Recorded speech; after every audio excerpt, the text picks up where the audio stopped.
so as to do all of the following. Make the interrogation and presentation effective for the ascertainment of truth.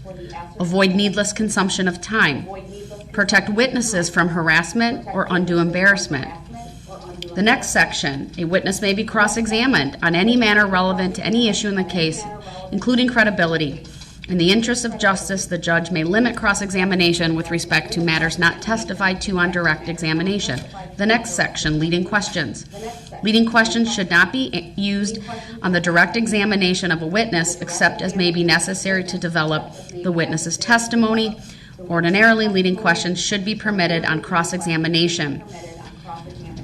And then the next part talks about civil cases would not be applicable in a criminal case.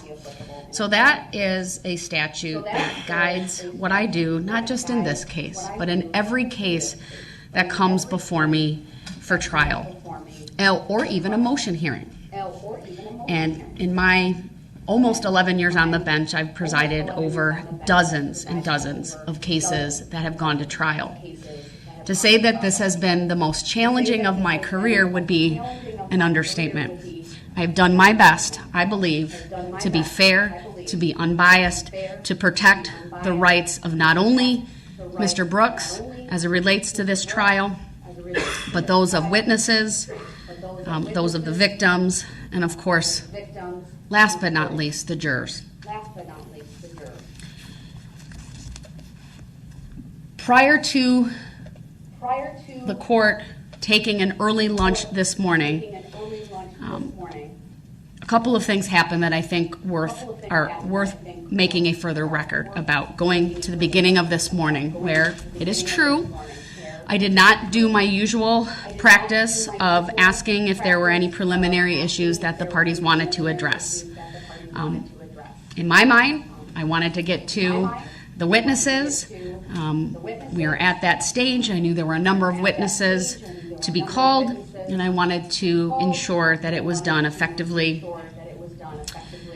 for all of the reasons that are stated in 906.11. And I thought it was reasonable at the time to simply take up issues dealing with legal matters at a break. That's why I brought the jury in. During the jury coming in, Mr. Brooks continued to talk, make statements. The record speaks for itself. I'm not going to, frankly, I couldn't tell you everything that was said at that time. At this point, I think it's important to note, though, it's the tone, the demeanor, the decorum, or frankly, the lack thereof for many days on end throughout this trial. It has become apparent that when the jury comes into this courtroom and leaves this courtroom, that Mr. Brooks makes disparaging remarks about the integrity of this court, of these proceedings, and of other parties in the courtroom. He repeatedly references things such as subject matter jurisdiction, which there is a written decision that I have filed in this case. It is very clear this court has subject matter jurisdiction over this case. This is not a civil case.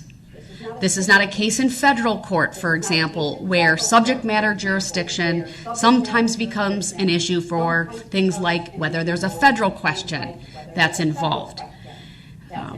Every now and again in a criminal case, subject matter jurisdiction is a type of issue that comes up, but not under the circumstances here. I'm not going to rehash everything that's in my decision. I stand by that decision. The record has been made abundantly clear that Mr. Brooks does not believe this court has jurisdiction. His objections have been noted, well documented by the record that's being taken down. I know from my experience, not only as a judge, but as a litigator, that once that objection is made, it's preserved. I even stated at one point, I think there's a standing objection. I will note that for the record. Mr. Brooks continues, in my opinion, to bring this issue up in front of the jury, to distract, to delay, and to call into question the integrity of these proceedings. Frankly, maybe to create an issue on appeal. if he is convicted. I brought him, I should state it this way, he is not in this courtroom presently because on day 15 of this trial, and specifically this morning, right, we have a history of disruptions, delay, interruptions, disrespectful behavior, the common courtesy, I think that just as a human being we all would expect, have not been followed. It's evidently made, let me restate that. It is evident to this court that when there is a ruling that Mr. Brooks disagrees with, whether it be an evidentiary ruling, whether it be on subject matter jurisdiction, whatever it may be, that he has a pattern now of directly confronting the court, asking for, is that verified law? Can you prove that? Is that an actual law? He starts debating the topic once again, or he will even try to further turn us away from that by bringing up another topic. For example, just today, when the issue came up about this letter that he claims was sent to him by Erica Patterson, and I asked repeatedly for an offer of proof rather than answer the question directly, Mr. Brooks instead started talking about an exhibit the state offered into evidence yesterday. And from my perspective, he doesn't address the merits of the issues that are before this court and then tries to divert things down a different path, whether that's to delay, to disrupt,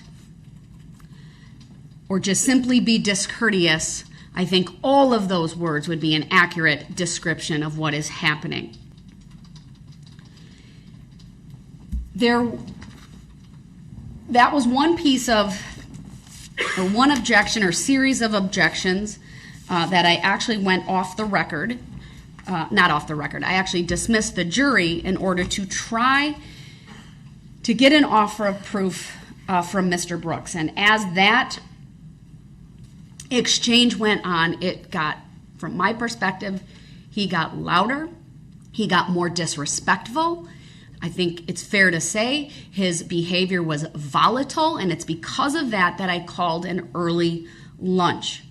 And it's because of all of those things. Even when I attempt to give the warning that he will be removed upon further behavior, he immediately interrupts and says, "Are you holding me in contempt?"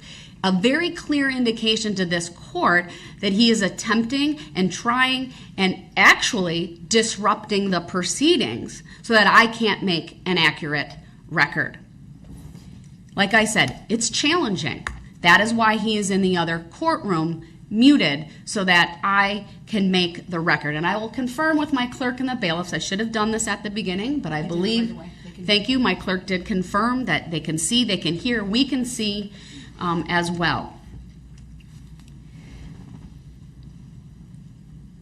It is this court's opinion that Mr. Brooks is blatantly pushing the limits of what I have tried to establish in terms of when to call witnesses, how to call witnesses. He pushes the limits on asking questions that are not probative, that are not relevant, or that directly contravene a prior ruling by this court related to other acts evidence.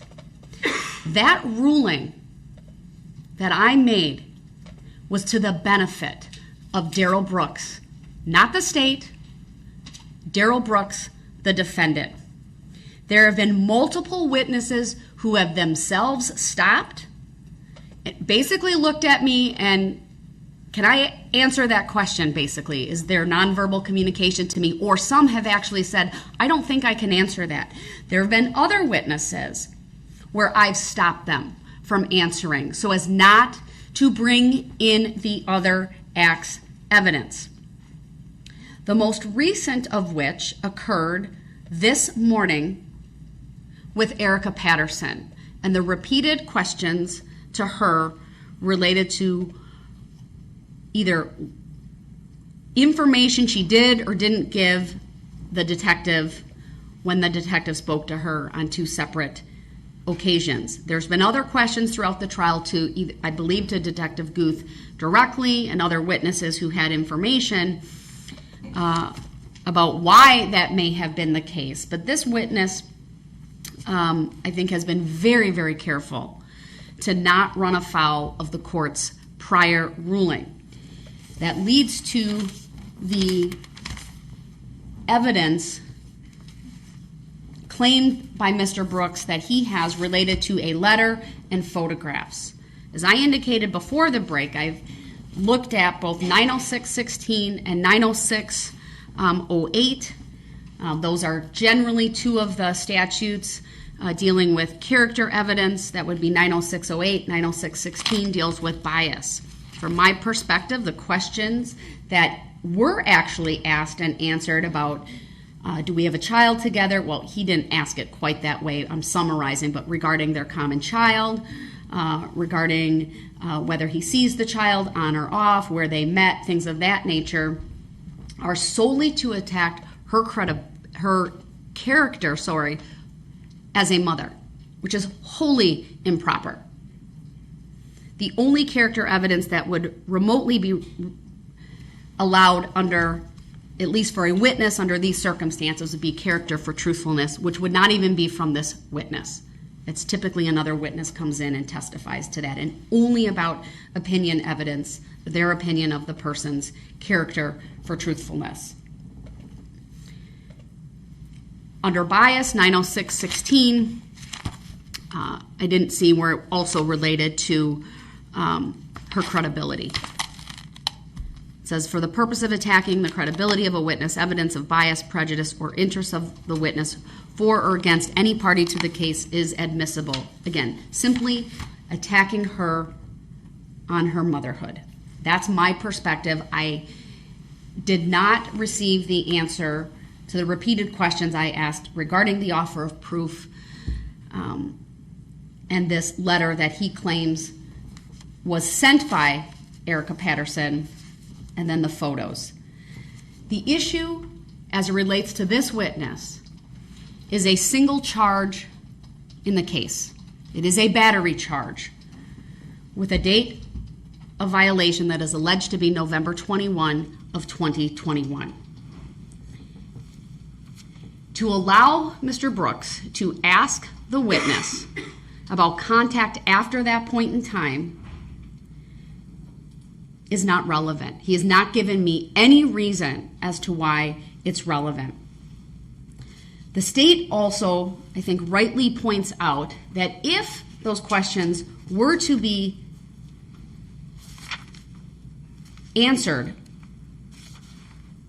by Erica Patterson and other questions along those lines that were questions that were objected to by the state and that I sustained, Mr. Brooks would open the door to what only could be described as very damaging evidence against him, related to the other acts evidence, related to whether he has a relationship with the children or not, and frankly, a topic I am not going to open the door to. I'm not going to allow. It's a side issue. It is not relevant. It is not probative.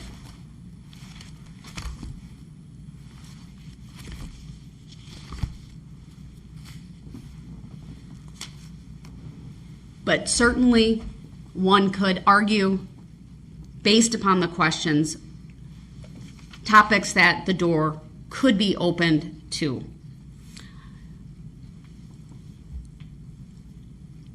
It is my duty as the judge assigned to this case to ensure that the trial is fair, that relevant and probative evidence comes in, and that it is done so in a way that's effective and efficient for the presentation of evidence, including the testimony of witnesses. And so I'm not going to allow questions related to the children in common or child in common, at least any further, between Mr. Brooks and Ms. Patterson, when they met, how they met, the nature of their relationship now, whether there's been any contact between them since he was arrested and going forward. Because nothing that I've been presented with would suggest it relates not only to relevant and probative information, but even to her credibility as a witness. I will give Mr. Brooks a final opportunity to make an offer of proof as to why he believes my decision is wrong. That needs to include an offer of proof as to why he believes this letter is from Erica Patterson and why it's relevant to the issues in this case.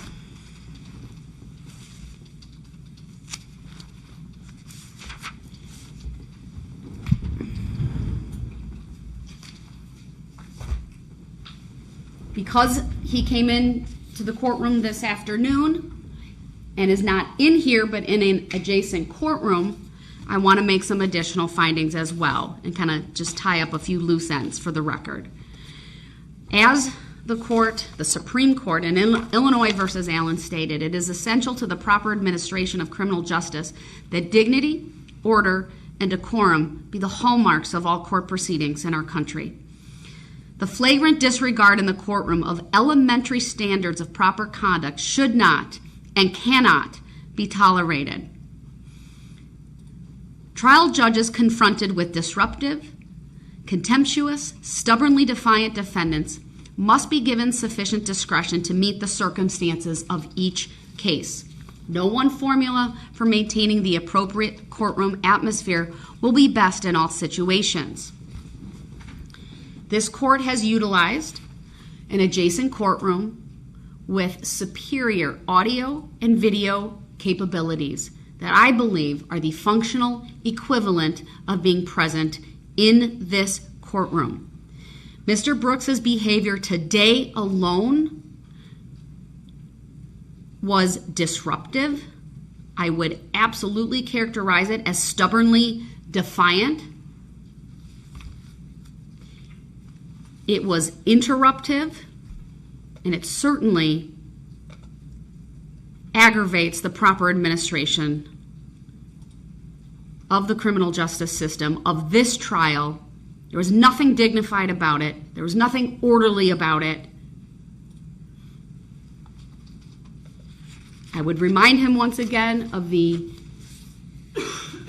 SCR Chapter 62, which are the basic expectations of courtesy and decorum in the courts in the state of Wisconsin. I'd remind him of the golden rule. Do unto others as you would have them do unto you. Be respectful. Be kind. Give these proceedings the due respect that they deserve for himself. I do not believe he even shows respect for that. I'm not looking for any further input on the issue of removal or any further record. I wanted to make that record without interruption, which is why Mr. Brooks was in the other courtroom. When we come back to this courtroom, I will ask Mr. Brooks for an offer of proof. He will be brought in. So we'll go off the record for that momentarily. An offer of proof if he wishes to do that related to the letter and further questioning. I also want an offer of proof as to what probative and relevant information Ms. Patterson will be testifying to based on his direct examination. This is a witness who was called by the state initially. This is a witness where Mr. Brooks had a full and fair opportunity to cross-examine her on a prior date. He was allowed to call her himself. The vast majority of the testimony today has been a rehashing and a representation of her testimony from the other day. I'd have to look at my notes for the date. October what? 7th. October 7th, I believe she was the third witness. We did not glean anything new, probative, or relevant through the course of the questioning today. Because he's had a full and fair opportunity to already cross-examine her, because he's had a significant amount of time this morning to question her, I will require that offer of proof, and then I will make a decision whether any more questions will be asked of the witness. At this point in time, does the state anticipate any cross of Ms. Patterson? But I'm going to ask that when we come back, when everyone is here. With that, I am going to take a very short recess to have Mr. Brooks brought back into this courtroom so that we can continue with testimony and evidence. Thank you.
Yes, they can hear everything over in the other courtroom. All right, so we are back on the record. I've been advised that Mr. Brooks does not want to come over to the main courtroom. Mr. Brooks, I'm advising you, you are invited back to this courtroom. It is my sincere hope that you want to come back here. I see you're reading something, but we are at the point in this trial where you have a witness still on the stand, obviously figuratively at the moment, not literally. And I'm going to ask you if you are ready to answer my questions from previously and also to let me know whether you are asking to stay in that courtroom.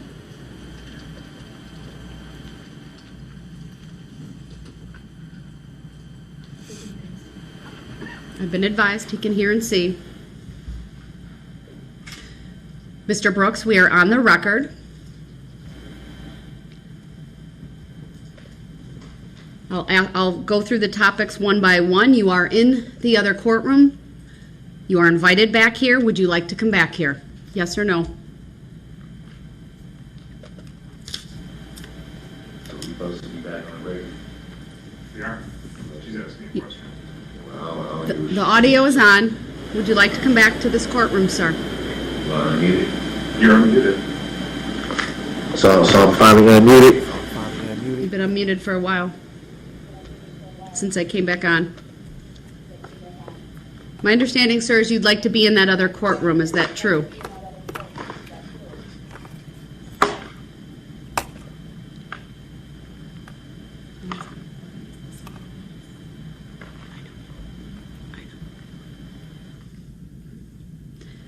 Record to reflect, he's putting on the headphones. What's going on? Mr. Brooks, I'm inviting you back to the courtroom. My understanding from a relay of information from the bailiffs is that you don't want to come back here. I ain't say nothing. All right, are you ready to come back then? Not if I'm just gonna get held in contempt again. I didn't hold you in contempt. Then why am I even over here? So that I could make a ruling and make a record without an interruption pursuant to my authority in Illinois versus Allen. So did you make your record? I did. Am I ever gonna get a chance to make the record without being interrupted? Mr. Brooks, I'm asking you, the first question is, do you want to come back into this courtroom? Not if you're gonna hold me in contempt. Sir, I need to continue with the trial. So if you don't answer yes or no, then I will presume you want to be in that courtroom, and you'll, by your conduct, waive your right to be in this courtroom. By what conduct? I didn't consent to By being held in failing contempt. to answer my question, sir. So I'll ask you again. Are you gonna hold me in contempt? I don't want to be held in contempt. I will ask you again, sir, would you like to come back to this courtroom? I'm supposed to be in there anyway. So twice now I've asked him, he has not answered a yes or no. Mr. Brooks, I'll ask you a third time. Would you like to come back into this courtroom? Yes, if you're not gonna hold me in contempt. Given his yes, I will close the courtroom. He'll be brought over, and then we'll continue when he comes into this courtroom. Thank you. And for the record, I do not consent to being called that name. Yeah, I'm always muted. I don't know why she think I can hear everything she's saying perfectly clear without the headphones. Oh, that's a trick to hold everything up too, right?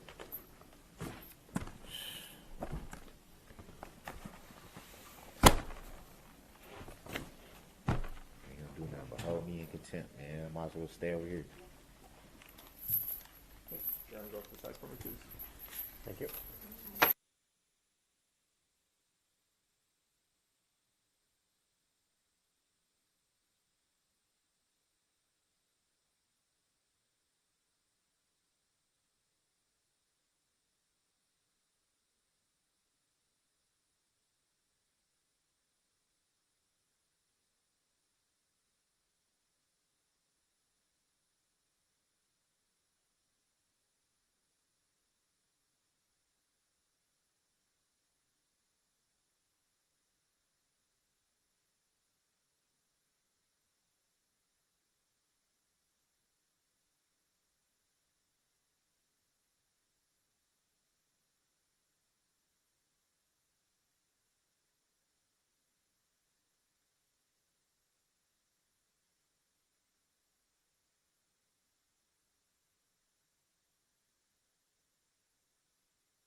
Record, it's 12:48. All right, let's take up the issue of the letter and the photographs and your offer of proof, sir, if you have one.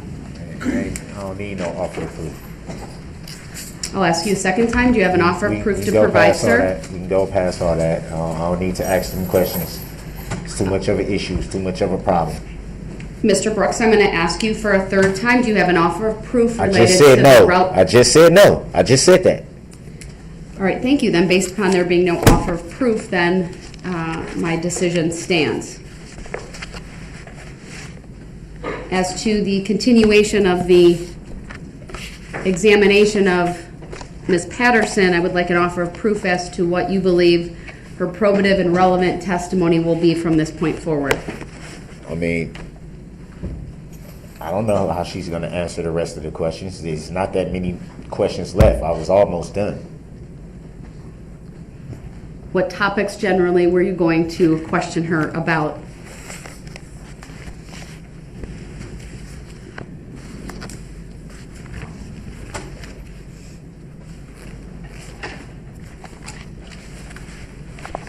I guess I'll have to look in here because so much that happened since over the past hour and a half or so. I can tell you one thing. I don't intend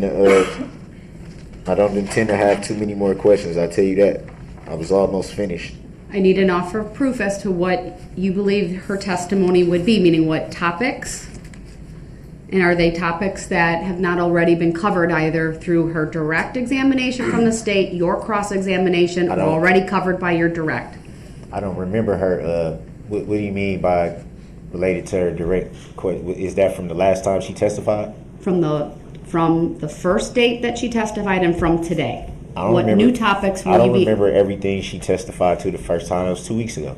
Well, Mr. Brooks, this is your opportunity to present relevant and probative evidence, but under 906.11, she's already been questioned now twice by you. So what new topics do you intend to question her about when she comes back on the witness stand? What do you mean by new topics? Topics that you haven't already covered. What, to pursuant to the police report or something? Is that what you're asking? I don't understand. I'm asking you. I'll ask you once again, sir, give me an offer of proof as to what you believe your questioning will be as to Ms. Patterson going forward. And you say it related to topics, right? You can just give me the topics. I think that's fair. I wanted to ask questions about the police reports. That was the last few questions. That's why I'm saying it was only... Is it a statement that she wrote?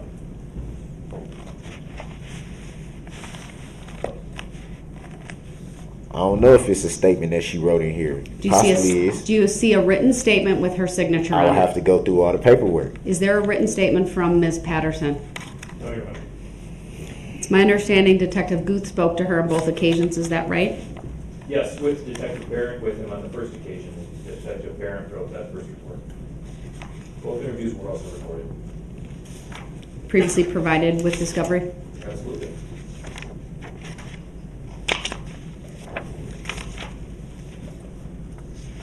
What about the police report, sir? Do you want to question her about so I know with specificity?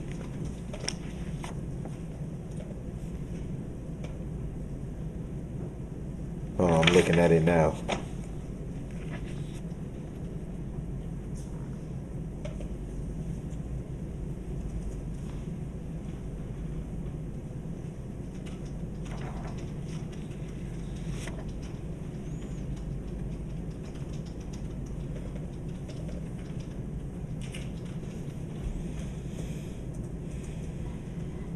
How many officers did reports? Because it seemed like it's more than just 2.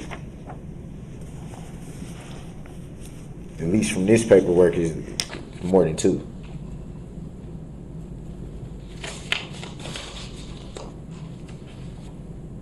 May I have Bill show me what? Mr. Brooks is referring to? I can maybe help him try and explain, but Sure. I don't know what he's talking about.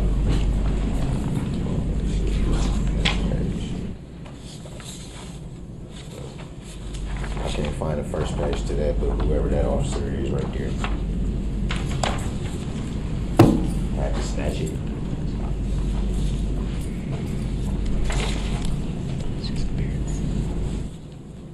So I've got Pages 2 and 3 out of 6 from Detective Barron's report under Waukesha Police Department incident number 21-047533. This is one of the two reports we've been talking about regarding the statements that Ms. Patterson gave to detectives on November 21st and then on November 22nd. This is the first statement. Is that the officer you just said? Yes.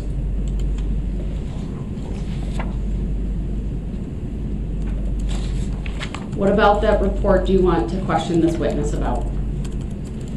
The report is not in order, so again, as I stated before, I would have to read it. Mr. Brooks, I trust that you're prepared. These are your witnesses. So what questions, what about that report do you want to question Ms. Patterson on? Your Honor, I just stated 3 times I would have to read a little bit of this to form the questions. Under my authority, under 906.11, then, and given that this witness was initially called by the state, there was a full and fair opportunity for cross-examination by Mr. Brooks at that time, and they had ample time this morning to question her. I will declare that his questioning of her to be closed. I will bring the witness out on the witness stand and then we'll bring the jury out, and then I will simply ask the state if there are any questions, and then we'll move on from there. Just so I understand what do you mean by closed? I'm not allowing you to ask her any additional questions, given your full and fair opportunity that you had previously when she was called by the state, and given the opportunity you had this morning and your failure to identify for this court any probative and relevant information that she would testify to about what's in that report. How do I, first of all, the report isn't even in order. So I would have to essentially read at least some of it to even ask a Mr. Brooks, question. this is your witness. I expect that you will be prepared and you will not cause delay by any lack thereof. So I'm bringing the witness out. The jury will come out, and you will not have another opportunity to ask any additional questions unless the state asks questions on cross-examination. So what is we bringing the witness out for? I then have if to do can't- that in front of the jury. Man, I object to that ruling too. Can you give me a lawful law why? Your objection is noted for the record. If you start interrupting me when the jury comes out or make any commentary, you will be removed to the other courtroom, and that's, So I'm being held in contempt again? no, it's not contempt, sir. It's a finding under Illinois versus Allen. It's a warning that you will forfeit your So I right might to as be well just present. I might as well have just No stayed such over there. contempt finding. I might as well have just stayed over there then if I was Mr. going to get held in Brooks, contempt. that decision is for you and you alone to make, and it is based on your conduct. If you're going to Just take continue. me over there. Just take me over there because I'm not finna get held in contempt for nothing. I have not held you in contempt. You did. You're attempting to hold me in contempt. That's what that is. No, that's not contempt. So is it civil or criminal? Why am I being Mr. held in Brooks? contempt? I'm going to keep you in here because that's the whole reason you're I going to need didn't to want to call the come. next witness, and I'm going to need Your to Honor. bring you over in any event. That's the whole reason why I didn't want to come over here because you was gonna find a reason to hold me in contempt. Well, I'm finding a reason, and it's not contempt, but I'd find a reason to remove you based upon your disruptive outbursts. Well, then remove me if and that's your- what you want to do. Remove me then. I don't want to do it, sir. I Obviously want you you in this do. courtroom. Obviously you do. You brought it up before we can even get to. All right, Mr. Brooks has forfeited his right to be present in this courtroom for the remainder of this witness.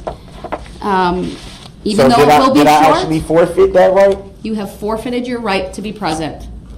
That And is how the- did I forfeit that right, Your Honor? All right, we're going off the record so that he can be removed to the other courtroom, and he can call his next witness after we complete with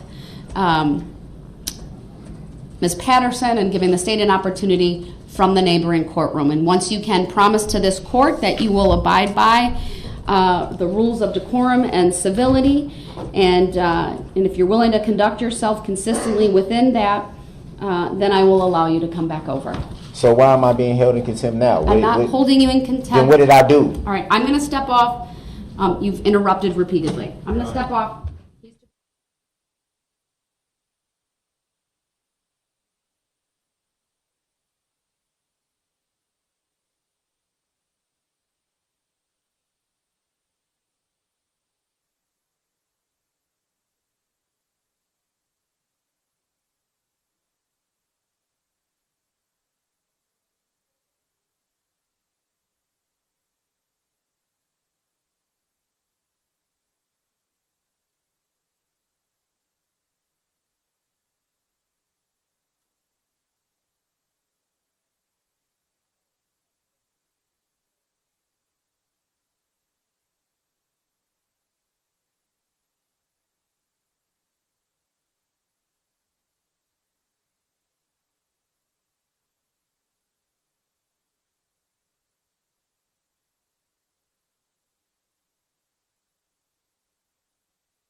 sir. There you go.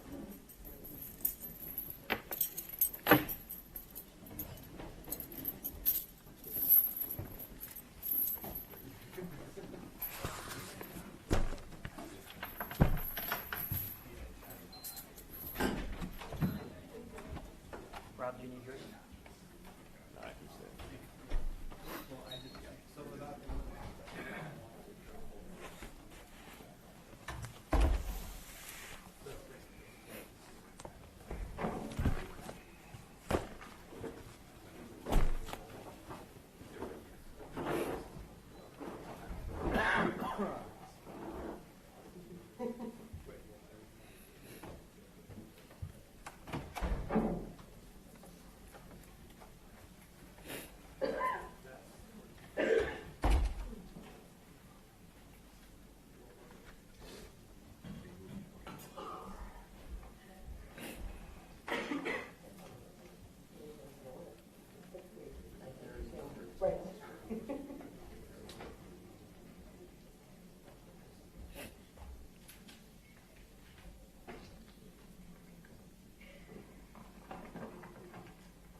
Please be seated. Madam Clerk, would you please have the jury brought out and make sure all the monitors are on? You are unmuted, sir. The jury is on its way in. Well, will be shortly. Why didn't we address subject matter jurisdiction when I was over here? I'm going to mute you if you do that, sir. I'm not gonna do it when the jury. That's why I asked now before the jury came in. I addressed that in my opening type remarks and record when we came back on the record today. I already addressed that. So will it be proven for the record? Will I at least be told why I'm held in contempt when I didn't do nothing? Civil or criminal? That's a misstatement of what I did, sir. So why am I I over will here? advise when the jury's coming in, and if you can't be quiet, you're going to be muted, sir. You gonna mute me anyway. Not if you're quiet. So I gotta be quiet like a little kid? It's not what I said, sir. You have to be That's what respectful. you said. You have to be respectful of the proceedings. But nobody has to be respectful to me though. That's a mischaracterization as well. So can I say for the record that two of your bailiffs was just making gestures behind my head and I seen it through the TV screen and made me feel uncomfortable? Jury's coming in. Please rise for the jury. So that's not gonna be addressed. Mr. Okay. Brooks, I'm muting you.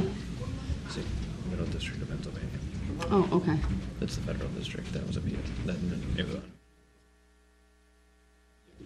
It was later affirmed. Okay.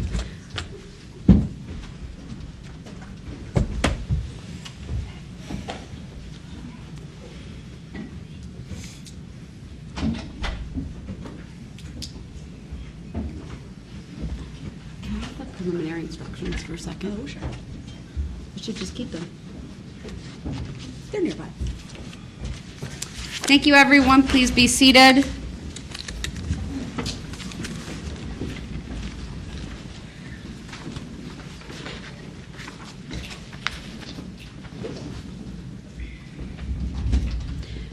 Just for the record, Mr. Brooks is appearing from another courtroom. That should not affect your deliberation or verdicts in any way. At this time, does the state have any questions for this witness? I don't have any questions for Ms. Patterson. All right, thank you, ma'am. You may step down. Thank you for being here.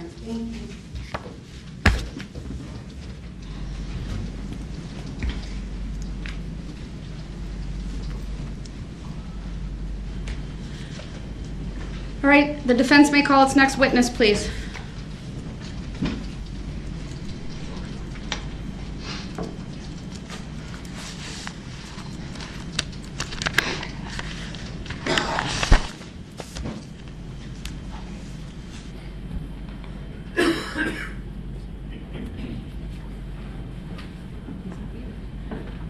Go ahead, sir. You can call your next witness. I thought I was muted. You're not muted.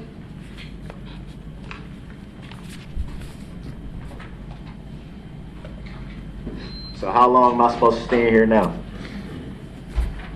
I'm going to excuse the jury. We'll hopefully have you back shortly. All rise for the jury, please.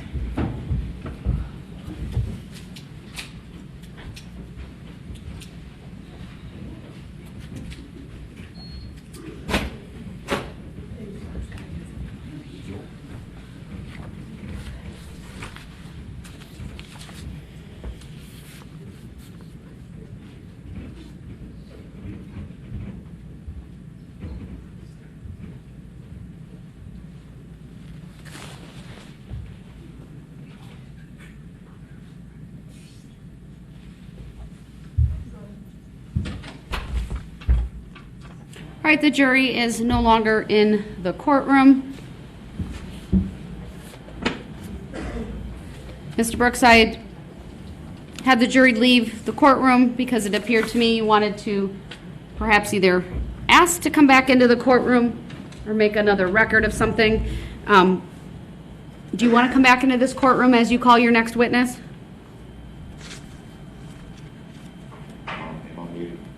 You're not muted. You're unmuted.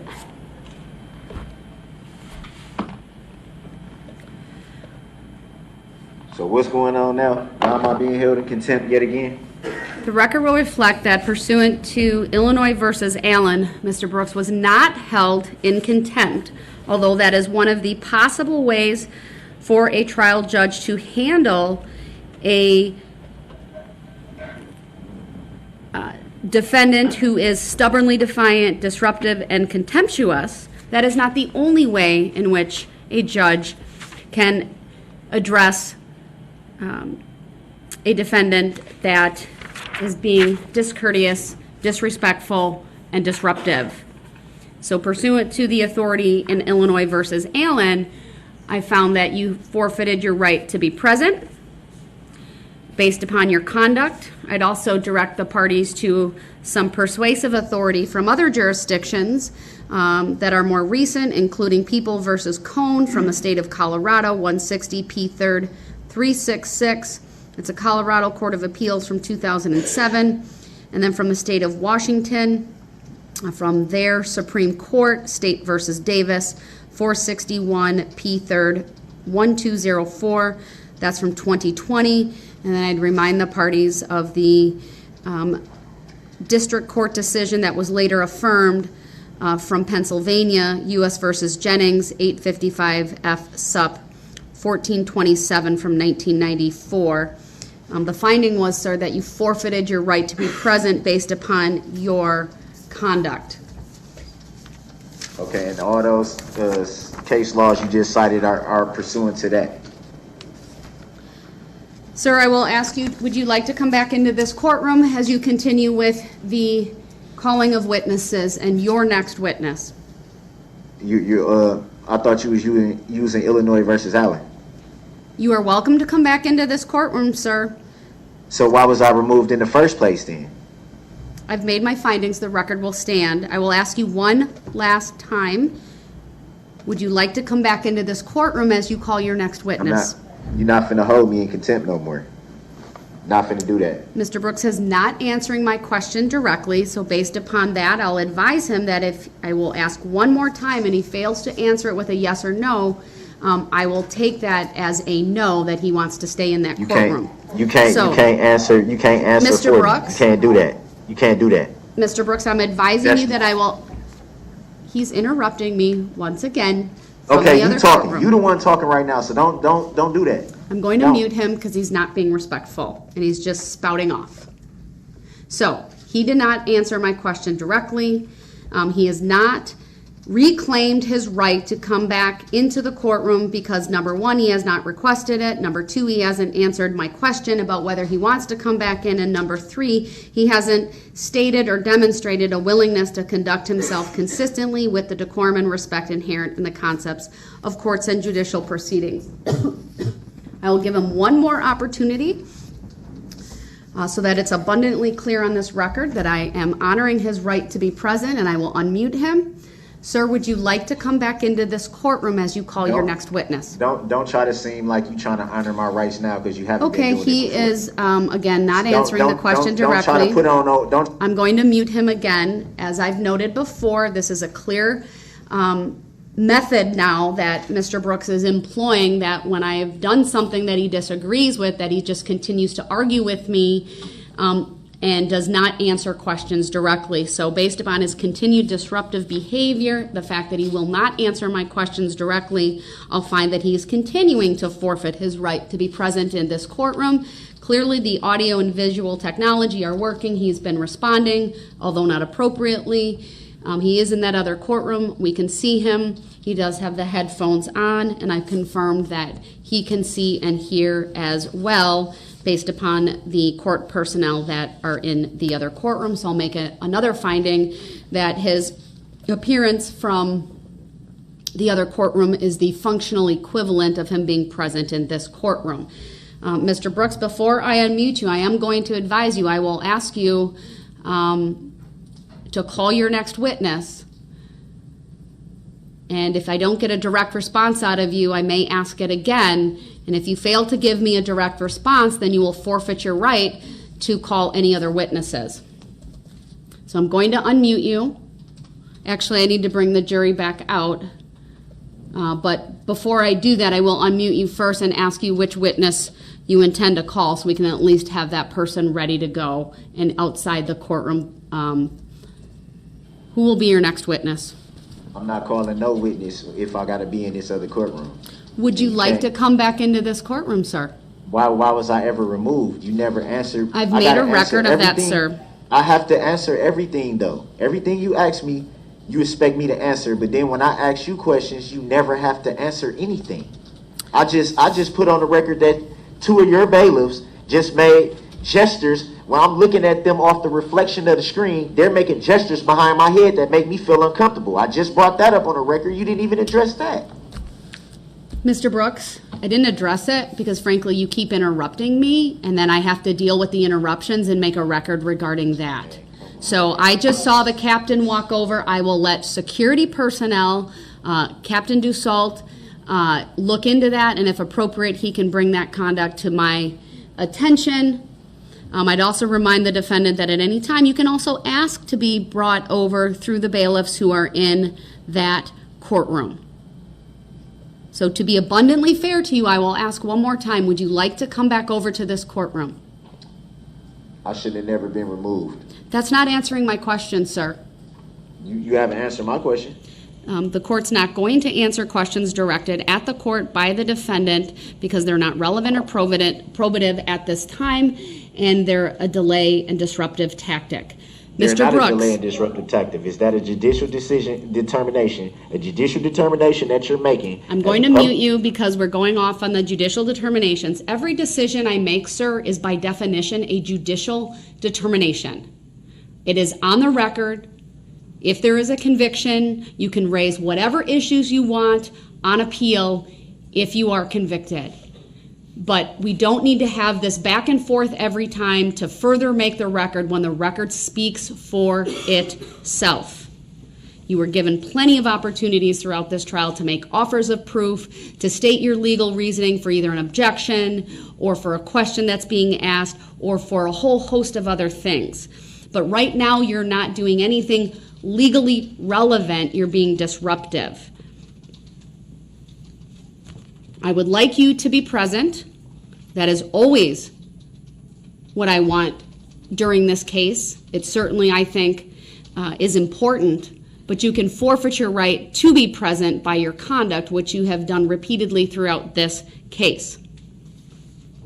I will advise you that if you are in that courtroom, because I have put you there and you have not reclaimed the right to be present by number one, asking and then expressing a willingness to conduct yourself consistently with decorum and respect inherent in the concepts of courts and judicial proceedings, you will remain over there. And it looks like he took his headphones off, so I will...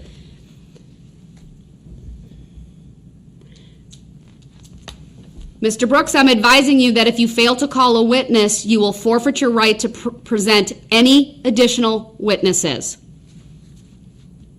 And I'm doing this outside the presence of the jury right now for a reason. I need to know from you right now, you are unmuted, who is your next witness? She trying to say something to me? Yeah.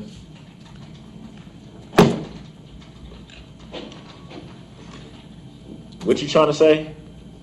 That was very disrespectful, sir. You chose to take off your headphones? You Yeah, choose because to I'm read? muted. I'm muted. So why am I gonna have my headphones on and I'm muted? Well, I would think your headphones help you hear. The They muting do. is so that I don't have to hear the disruptions. Okay, well then why should I need to hear what So you let saying? me be clear, sir. And you don't are gotta not. be clear or nothing. I don't gotta listen to you. I will ask you one last time, sir. Who is your next witness? First of all, is she talking to me again? He. So This. we gotta keep doing this little childish stuff, dude.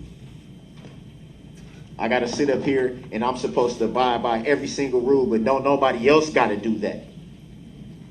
The record should Judicial misconduct. reflect that Mr. Brooks Repeatedly. is spouting off, making I think unsubstantiated the record can hear me. I think allegations they can hear me. against this court, Unless I'm directly muted. attacking the integrity of this court and these proceedings, while yet This court ain't got no refusing integrity. to answer This court don't have simple no questions.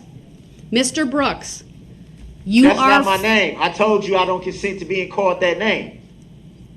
Sir, You are hereby advised this is the last time I will ask this question, Don't talk or to me you like will that. forfeit your right to present Can't do that. any Show me what- additional show me witnesses. where that's law. Because Show you me are where not that's law. cooperating with this process. Show me that it's law. That's all I'm asking. Show me that it's lawful law. Mr. Brooks, How can I forfeit not being able to have a defense? Are you kidding me? all I'm asking is that you conduct yourself with dignity, with decorum, and with respect. I will Okay. gladly bring you back into this courtroom so you can present your additional witnesses. You're But right. you need to ask me to come back into this courtroom. With all due respect,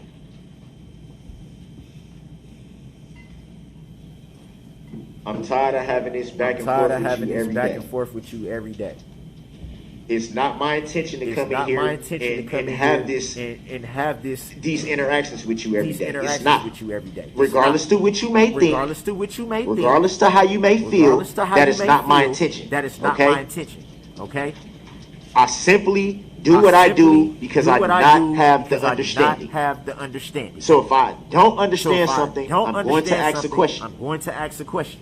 I apologize if it I makes you feel apologize that if it makes you feel that I'm intentionally trying to delay the intentionally trying to proceedings. delay the If I'm proceedings. intentionally trying to If be I'm disruptive. intentionally trying to be disruptive. Because that's not the case. Because that's not the and, case. and I feel very, And I feel very very disrespected very every time the record is disrespected every made, time the record is made, making it seem like that's making what it seem I'm like that's attempting what to I'm do. attempting to do. So of course it's gonna So, make of course, it's gonna frustrate. it's gonna Of course frustrate. it's gonna Of make me a course, little bit it's gonna upset. make me a little bit upset. And I just want you to And understand I that. just want you to understand that. It seems to me the way I'm interpreting the way I'm interpreting what you're doing, what you're it doing, is your courtroom. it is your That's courtroom. not it. That's not That's a not dispute. it. That's not a That's not up dispute. for debate. That's not up for debate. You control what's going on You in there. control That's what's not a going on in dispute. there. That's not a dispute. But the way I'm interpreting, But the way I'm what you're interpreting doing is that what I'm you're being doing held in is that I'm contempt. being held That's in how contempt. I'm interpreting. That's how I'm interpreting. Because one of the three Because things one of the three that's cited things that's in cited Illinois versus Allen, Illinois one of versus them is Allen, one of them one is of being them is- gagged. one of them is being I haven't been gagged. I haven't been gagged. One of them is held in One of them contempt. is held in contempt. If What's I'm- the if third, I'm not Mr. under- Brooks? if I'm not What's the under- third?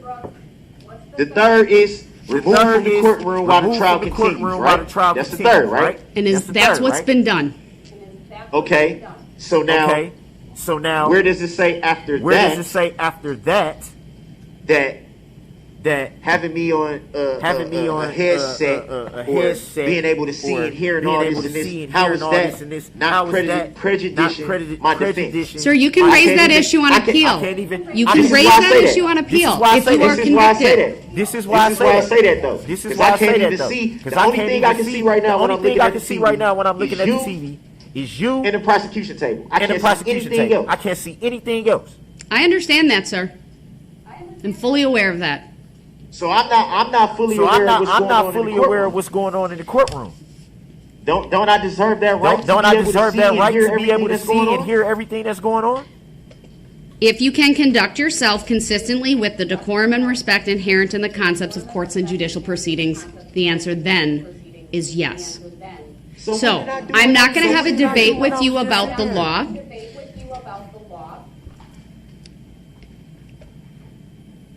I will ask you again, would you like to come back into this courtroom? Are you going to kick me out? Are you going to kick me out? Sir, I'm asking the questions right now. Would you like to come back into this courtroom? Yes or Kick no? me out. Are you going to kick me out? Are you going to kick me Sir, out? it's a yes or no question. Would you like to come Well, back my into answer- this? Well, my answer was based My on the answer reason was why I based on was the answering reason why like I that was is answering because the like moment that I say is because something, the moment I say it's going to something, get me put out. it's gonna get me I don't put want to out. keep I hauling don't this wanna stuff keep back and hauling forth this and stuff back and forth and back and forth and back and and forth. back and forth and back and forth.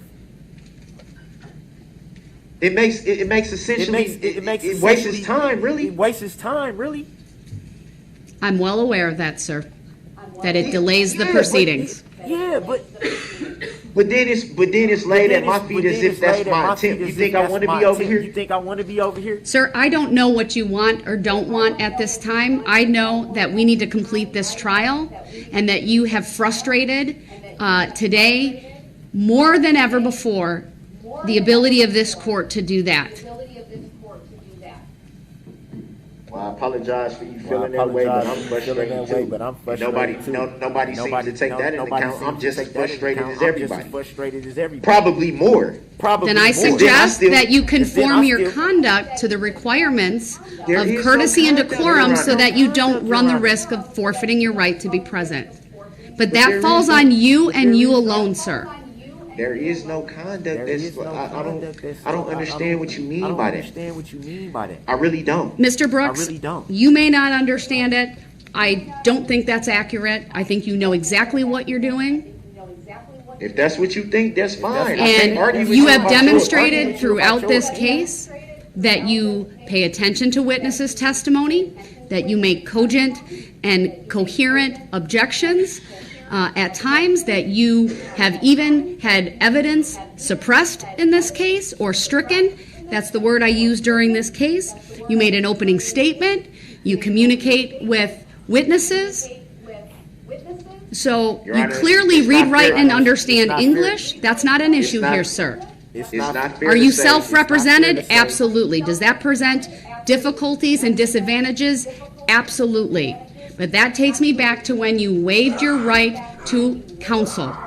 And you did so knowingly, freely, voluntarily, and with a full understanding of the disadvantages and advantages of doing so, meaning advantages of having an attorney, the disadvantages of doing it on your own, and you made a deliberate decision to Your Honor, that's represent not fair. yourself, Your Honor, and that's that not fair. comes at a risk to you of, yes, at times, not fully understanding the law, the rules of evidence, the rules of procedure, but you That's do not so fair. at your peril. That's not fair. That's not fair to state, Your It's Honor, not fair to because state, Your Honor, because So I'm going to do the Paperwork you gave me. following, since I'm Paperwork not you really gave me. getting anywhere. I'm going to mute you for the moment. I'm not getting anywhere with him. I would like him to be brought over, and he has a choice to make. He can come back over, or he doesn't. Either way, he's going to be asked to call a witness in front of the jury.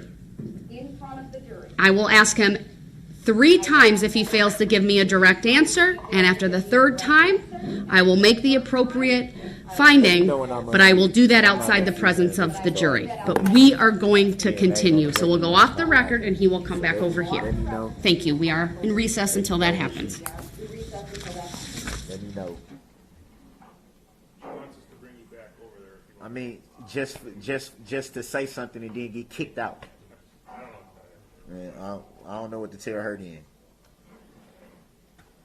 So So she's taking a break right now, wants us to take you back, have you go back. I don't, no, because I'm gonna end up having to come back over here. And don't y'all get tired of hauling all this stuff over here, over there, over here, over there, over there? Absolutely. And I know, as soon as I say something, she's gonna say, "Take them out. We're gonna stop everything. Take them out." And it's just like, well, damn, I could have stayed over there. Like, what the? I don't tell you. Yeah, at this point, it's like, what the hell? I'm just here for security, so if you want to go over there, I'll let them know you're coming back. If you don't, we'll let them know you don't want to go back over there. I'm gonna go over there and get sent right back over here. And then when I get over here, it's gonna be the same thing. Oh well, if you tell them you can come back over here, then I go back over there, then I get kicked out again. Then it's the same thing again. Oh well, if you want to tell, it's just like, dude, pick, man. Like obviously, I don't have no say. That's clear. Because when I'm getting kicked out, the first thing I say is what? So why are you holding me in contempt? So that's obviously saying, why am I being kicked out? So if I'm saying, why am I being kicked out, then obviously I don't want to be kicked out. But then I'm kicked out anyway, and then I get over here, and it's just like, okay, I don't want to be over here, but why did I go back over there?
The record should reflect that Mr. Brooks is present in the courtroom in person and in custody wearing a suit and tie. Actually, his suit coat is off, but he's still wearing a mask. And the jury will be brought out, and you'll be asked to call your next witness. Being called that name. So noted. And we still need to address subject matter jurisdiction before the jury's brought out. I will not be doing that. Will it be proven for the record? The record stands.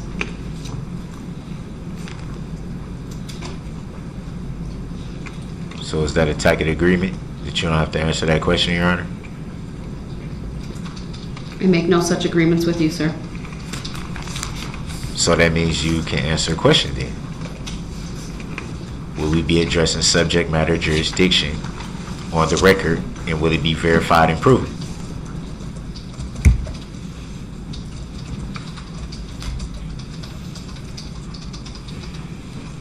Non-responsive answer is a tacit agreement, Your Honor.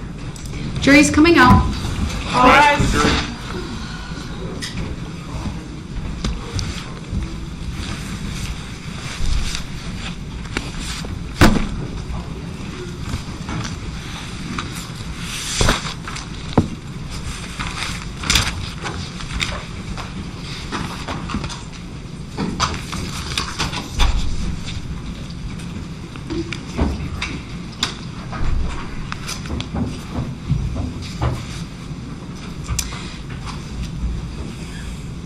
Thank you, everyone. Please be seated.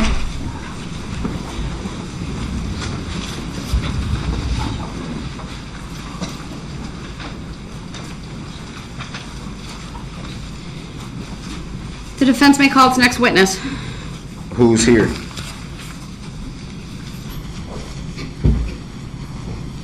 Bertram, Hayes, Aldrich, and Lescano are present and ready, Your Honor. Thank you. What was the last two? Aldrich and Lescano.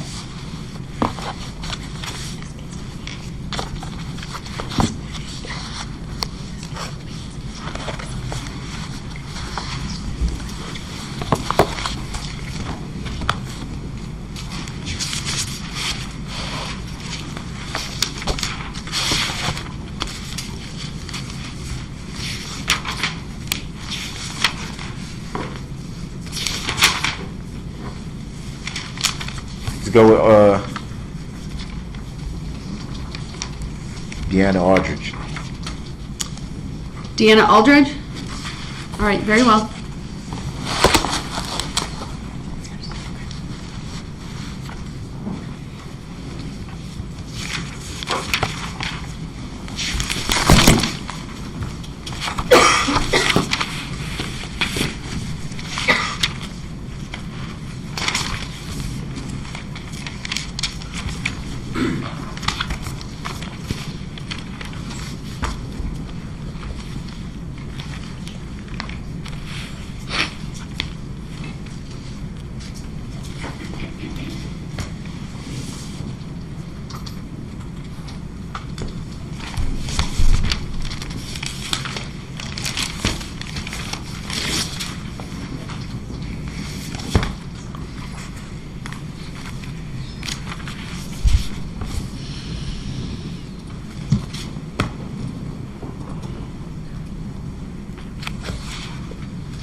I'm sorry, Your Honor, I think she was in the other building, so.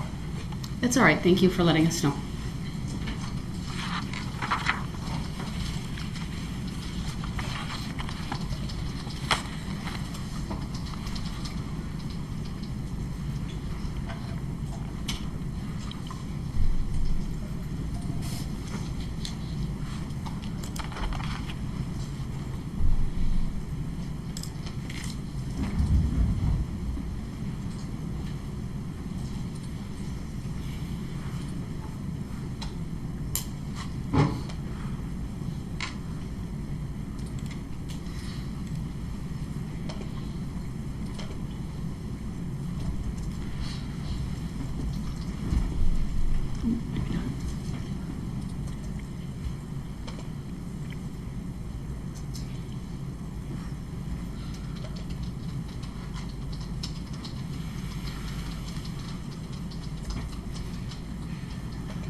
Good afternoon, Miss Aldrich. If you would please make your way to the witness stand.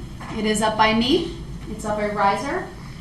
When you get all the way to the witness stand, please remain standing, raise your right hand, and my clerk, Teresa, who's on my left and will be across from you, will swear you in. Do you solemnly swear that the testimony you're about to give shall be the truth, the whole truth, and nothing but the truth, so help you God? Yes. Thank you. Come up and have a seat.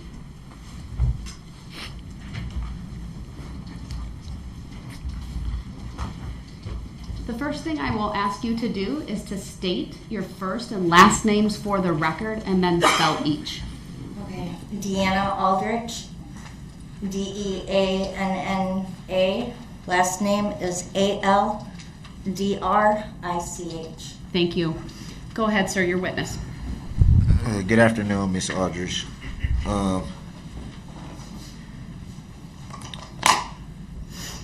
Direct your attention. Well, first of all, let me back up a little bit. What do you currently do for a living? I'm retired. That's always pretty good.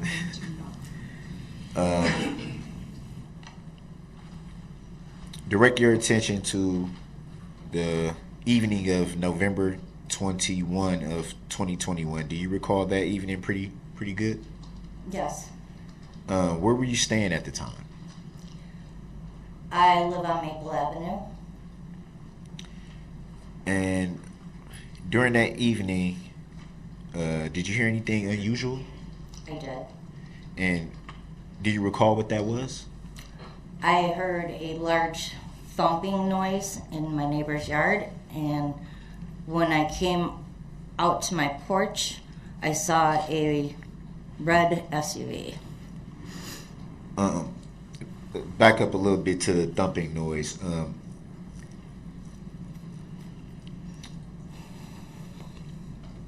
Can you describe that thumping noise? Would it just be a thumping? Did it sound like a crash or anything of that nature? I believe it was like the engine dropping kind of noise. Okay. And you stated you looked out your patio and saw a red SUV? I did. Do you recall how that SUV looked at that time? It was smashed to smithereens.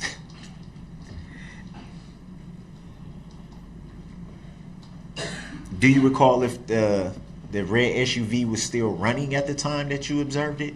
Yes. And at some point, did it cut off? Yes. And what did you see from that point? Before I seen it shut off, I seen it go forward in the driveway and then back up like 3 feet. And then someone got out of the car and ran around the bushes to the front of my building. And who's the someone that you are referring to? At that time, I didn't have my glasses on, so I could not see clearly. What do you recall? As far as description what? wise, yeah. Dark hair, possibly white or purple or whatever color shirt, and dark pants. Do you recall a height? I think he was probably anywhere between 5'6" and 6 foot. I really couldn't tell because of the angle. So I'm assuming then your patio is kind of on a upward base type of angle that you would have kind of been looking I was sort of looking down. down, yes. Okay.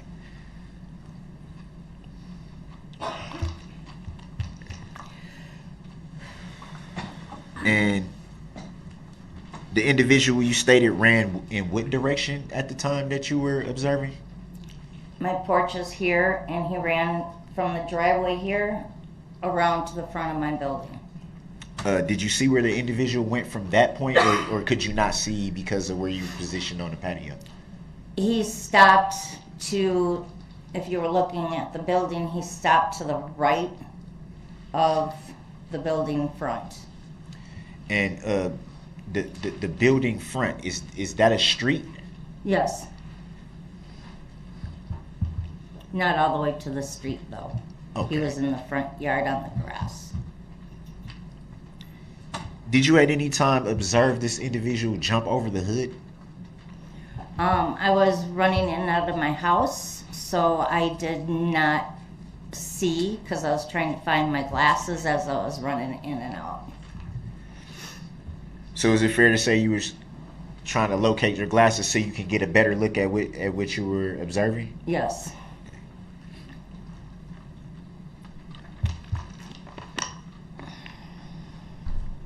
Do you recall if the SUV had any tinted windows? I do not recall.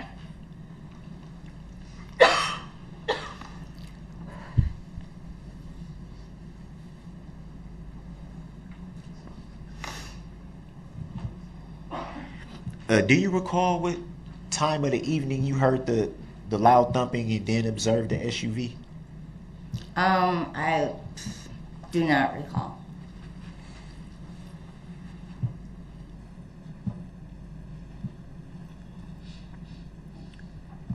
And before that evening, had you ever noticed that SUV before that evening? No. Did you speak with any of your neighbors to inquire who the SUV may have belonged to? No, there was people coming outside from the building that the driveway was, and they were going to walk up to the vehicle, but they did not because I yelled to them and said, "Don't touch it." So that kind of would be fair to say that kind of startled them and stopped them in their tracks? Yeah.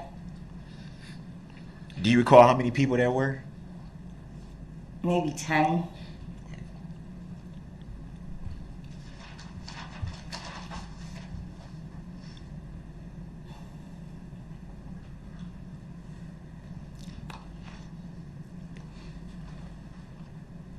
And at some point, did law enforcement come to your home and interview you about what you observed that evening?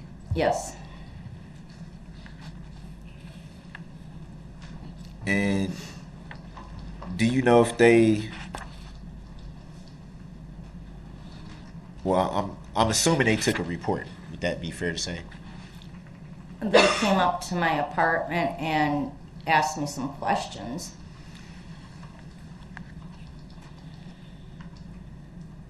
Do you recall if they were writing it down or recording it? Writing it down.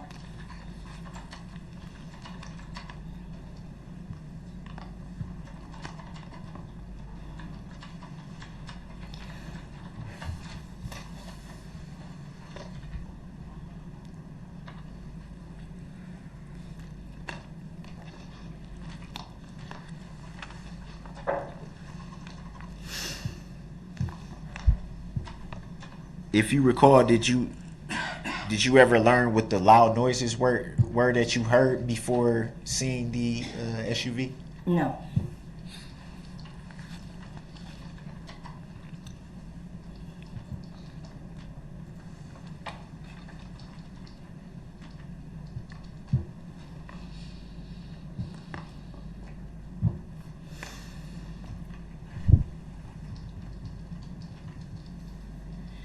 And the street that you observed the individual running toward, do you recall what street that would have been based on the direction?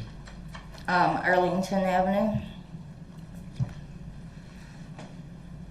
would be right directly in front of that building.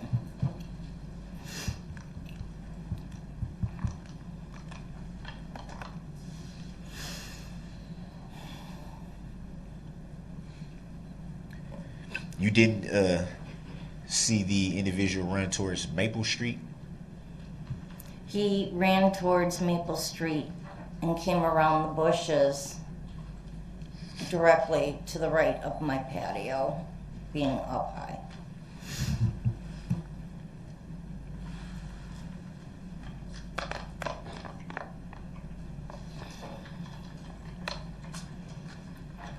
But that general direction would have been, which street did you say?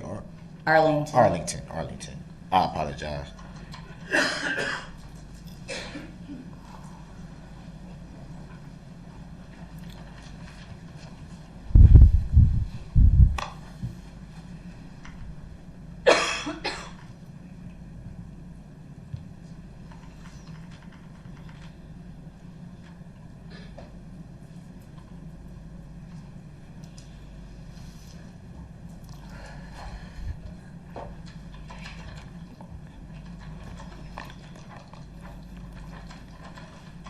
Were you aware that there was a parade going on that evening? Yes. Did you attend? No.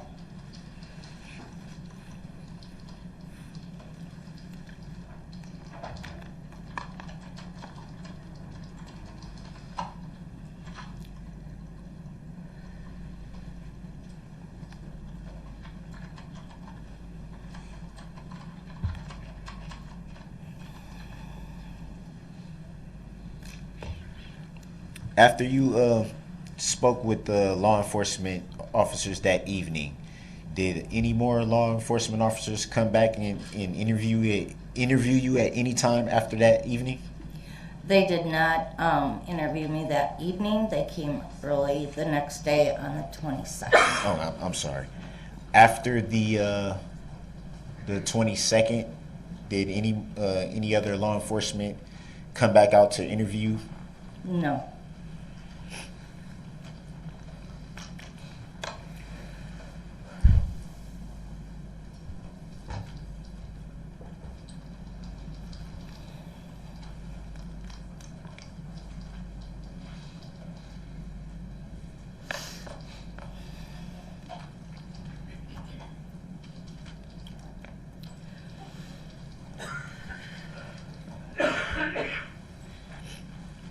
Do you recall the name of the officer that interviewed you?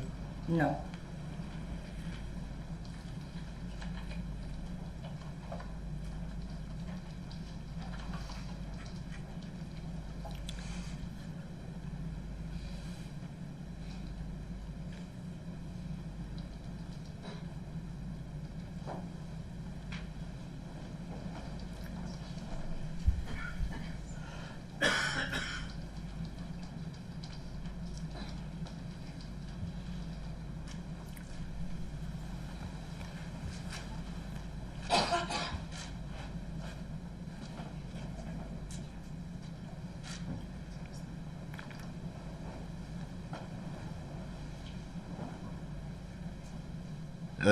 No further questions at this time. Thank you. Any cross? No cross, Your Honor. Thank you. Thank you, ma'am. You may step down. You are excused.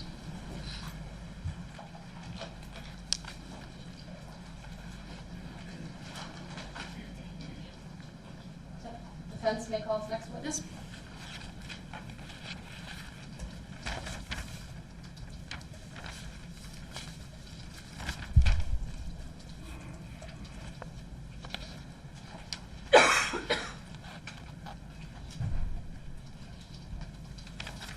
second, Your Honor.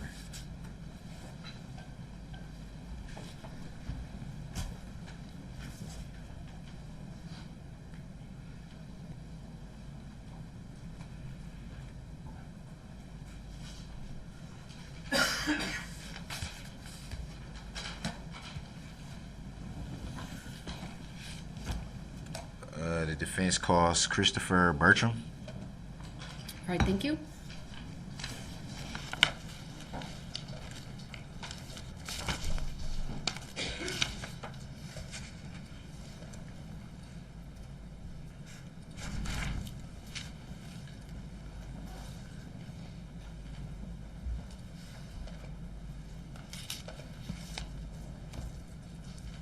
I presume the state heard that and was assisting.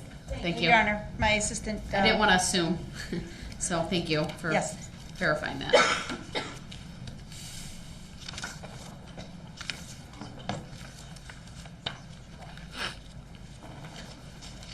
Looks like this one's a lot closer than before, so that's good. All right, good afternoon, Mr. Bertram. If you would please make your way to the witness stand, which is off to my right. It is up one riser. When you get there, please remain standing, raise your right hand, and my clerk, Teresa, who's on my left and across from you, will swear you in. Do you solemnly swear that the testimony you're about to give shall be the truth, the whole truth, and nothing but the truth, so help you God? Yes. Thank you. Have a seat, please. First thing I will ask you to do is to state your first and last names for the record. My first name is Christopher, and my last name is Bertram. Could you spell those, please? CHRISTOPHERBERTRAM. Thank you. As long as you sit close to the table, you will not have to lean in. Go ahead, sir, your witness. Oh, I'm sorry. Go ahead, your witness.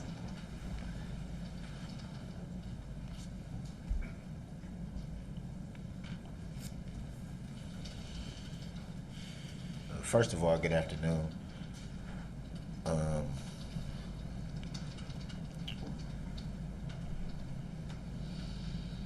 What do you currently do for a living? I do electrical work.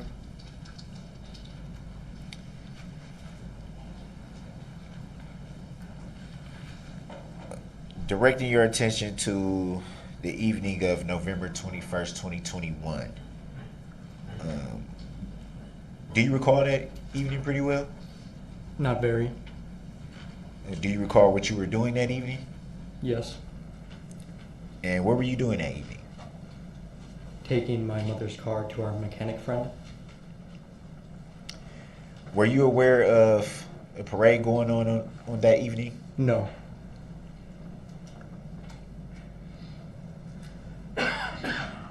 Around what time were you taking your mom's car to be inspected? I don't recall.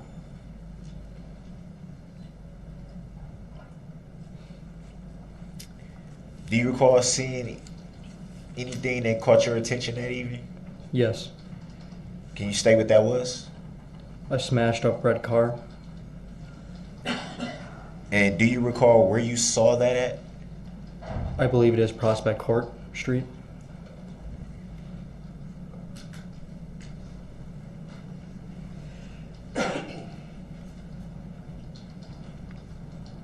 And at the time you observed this smashed up car, as you say, did you see anyone driving it? Yes. And were you able to make a description of who was driving it? I believe so. And what do you recall? I don't recall what I said. You don't recall what you said or saw? I don't recall what I exactly said when I gave my statement. Do you recall what you saw? No. You made reference to giving a statement. I'm assuming that would be to law enforcement. Is that fair to say? Yes. And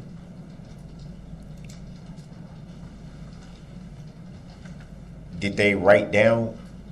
Well, let me back up. How was that interview conducted? Was that an in-person interview over the phone, or? In person. And do you recall if the law enforcement officer was writing down what you were telling them or recording you? I don't recall.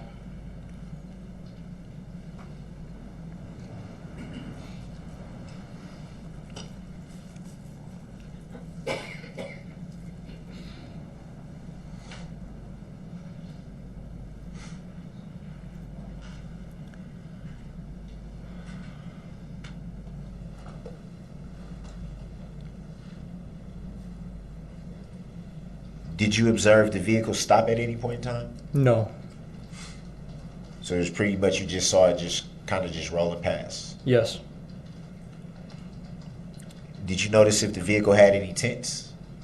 Any what? Tents, like tinted windows? No.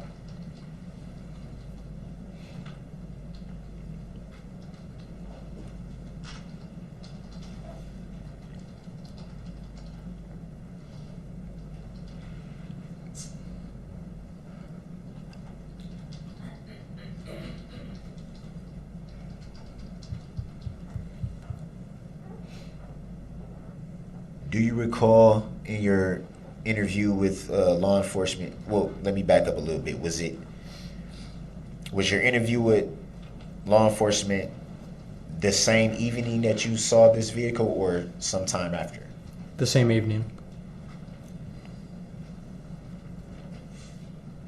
Do you recall stating during the interview that evening that you observed the driver as a black male with short hair and a short beard? I don't recall exactly what I said. Do you recall stating at any time during that interview that evening that you believe you saw the operator of the vehicle reach down and grab something as they were driving past? Yes. Did you ever see them? Did you ever see what you believe was being grabbed? No. And what did you think at that moment that you saw the operator of this vehicle reach down? I was unsure.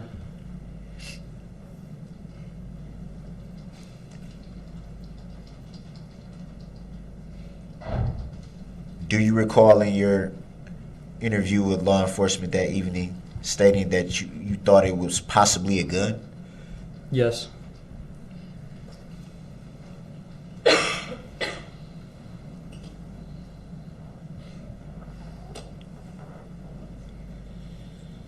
And where did you observe the vehicle go after it had passed you? I turned away after it passed me.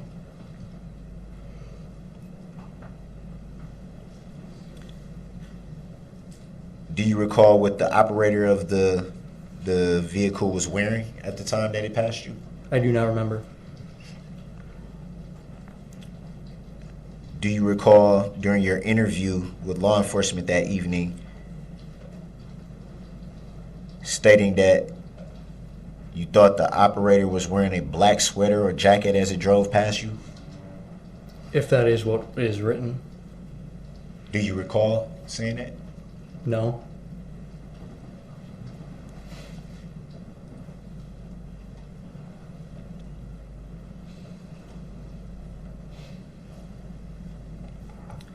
And do you recall where your interview with law enforcement that evening took place? Yes. And where did it take place? My house.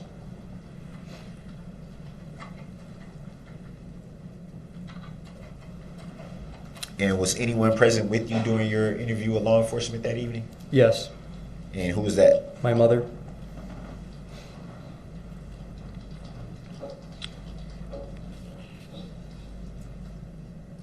And do you recall what agency your interview was conducted by? Yes. And would you state for the jury in the record? The FBI.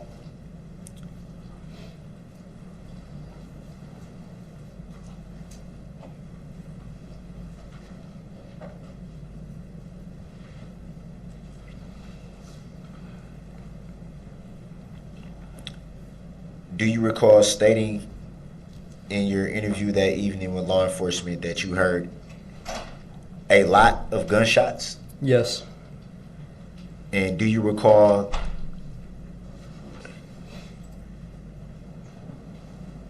think that's a little bit unfair to say. If you had to estimate, where do you think those gunshots were coming from, like vicinity-wise? It sounded from downtown. And when you say a lot of shots, what would you describe as a lot of shots? Like a full magazine.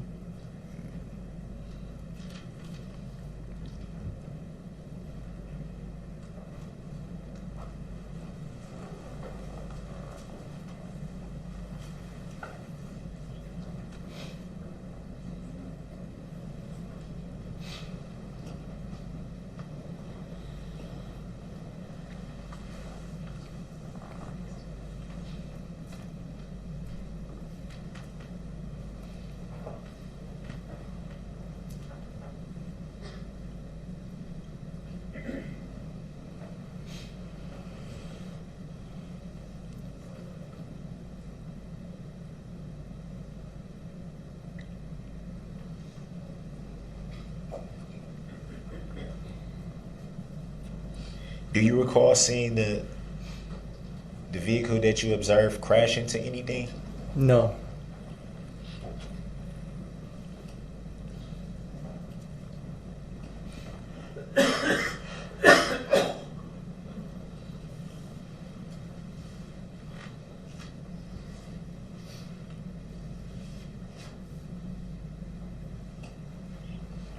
Do you recall stating in your interview with law enforcement that evening that the vehicle appeared to slow down while traveling down Prospect Court? Yes.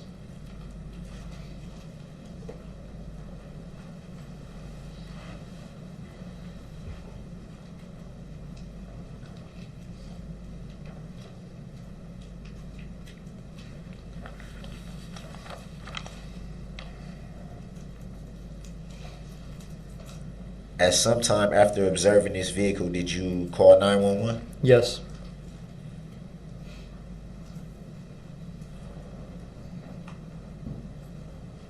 Do you recall around what time you called 911? No.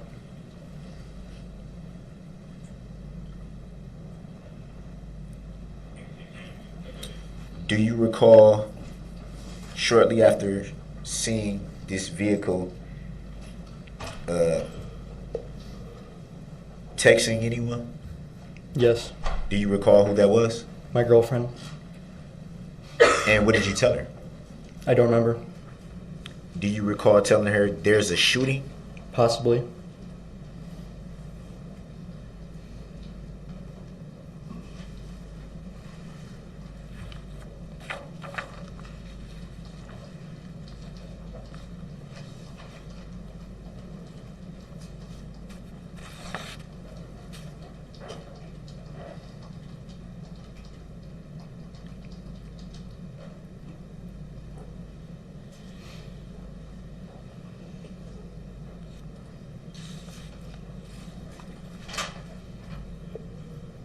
Did you see anyone else in the vehicle? No.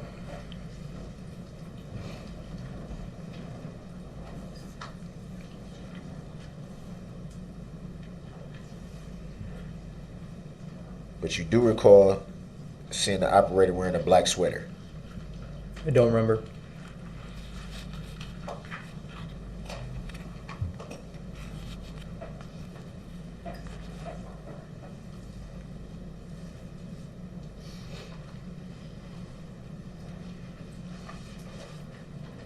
Did you observe at any time that evening seeing someone run from the vehicle? No.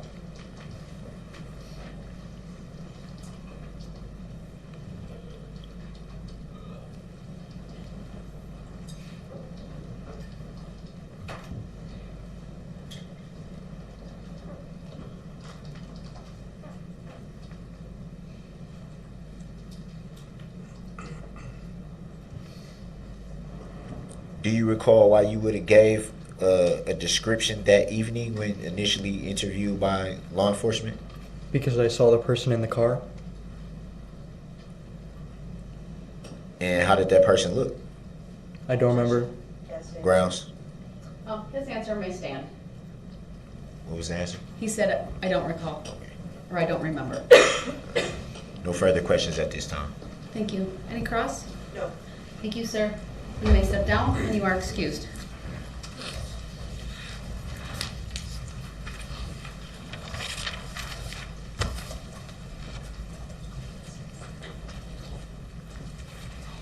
All right, go ahead and call your next witness.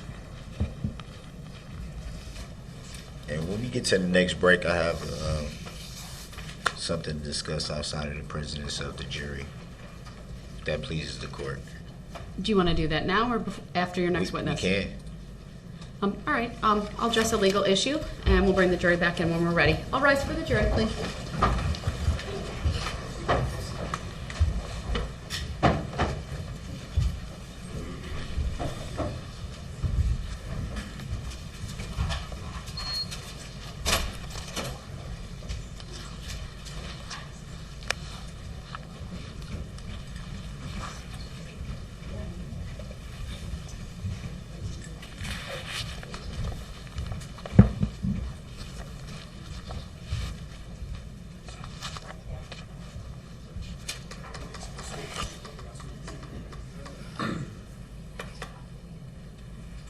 Everyone can have a seat, and then we'll just wait for the door to close.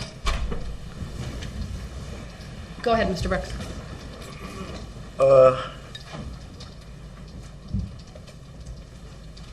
I'm curious.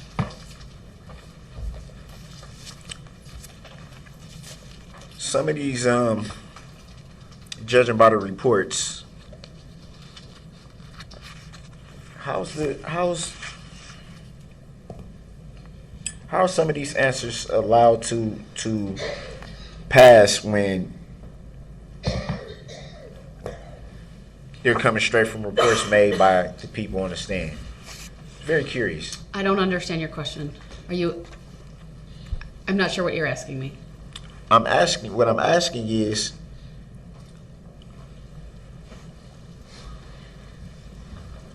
reading from the report that the people on the stand are giving, the report that they gave to law enforcement. If you're asking me whether there's a mechanism in the rules of evidence and how to establish that before the jury, the answer to that is yes. If you're asking me how you do that, I'm not going to answer that. I didn't ask how. I just, to be blunt, which I've been since the beginning of this trial, obviously,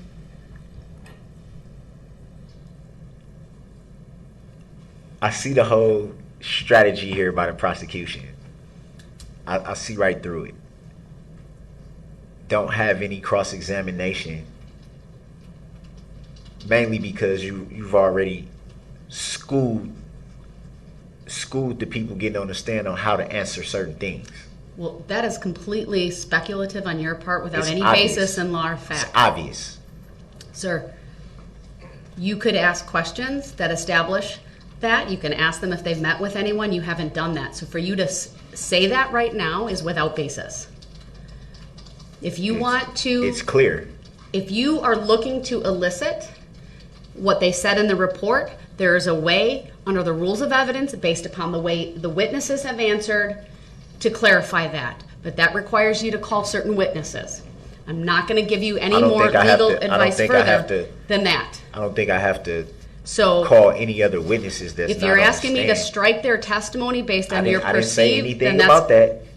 all right. Then I'm going to bring the jury back out and you're going to call your next witness. So I'm So not is you- hearing a request from you at this time. You said you wanted to raise a legal issue. What's the legal issue? The legal issue is how is the state allowed to coach the You're people getting on assuming the they stand? spoke to them and coached them. It's obvious. I'm not stupid. Well, I disagree with that, sir. Again, you could ask All of a questions to sudden, lay a foundation all of a sudden the with state these don't got. witnesses. All of a sudden, for the first time in trial, all of a sudden now they don't got no cross. That's clearly a rush to try to get through the case. Hurry up. We just gonna let these people go. Well, this is and not- argument. Come on, man. This is argument on your part, I sir. see It through is pure I just commentary want at that this on the point. record. I see through it.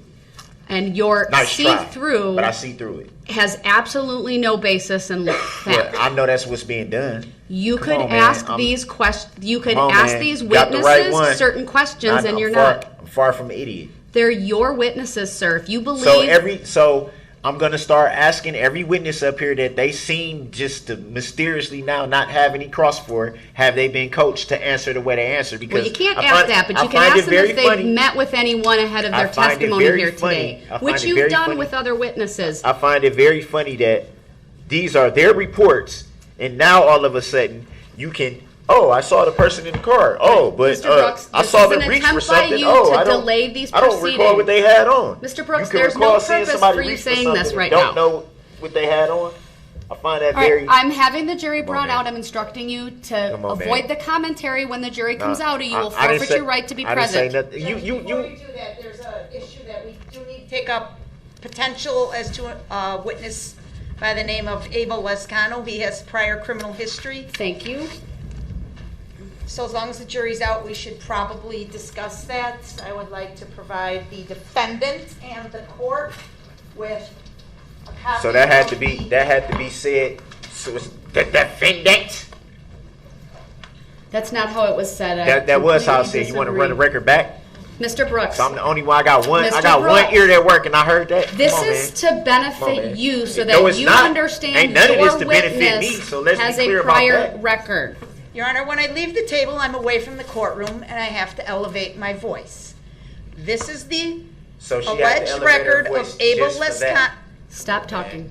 Come on, man. Like, I don't know who y'all be thinking y'all fooling. I accept the value in return for value this document. One more interruption and you're going to be removed to the next courtroom. That's what you want to do anyway. It's not what I want to do. Do not interrupt Attorney Opper. So can Your you Honor, tell? I can believe you he split? has 7 prior criminal convictions via OWI 2nd from 1997, and OWI 3rd from 1997, and OWI 4th from 2003, criminal trespass to dwelling from 2006. All right, I need to take a break. This man right now is having a stare down with me. It's very disrespectful. He pounded his fist. Frankly, it makes me scared. And we're taking a break.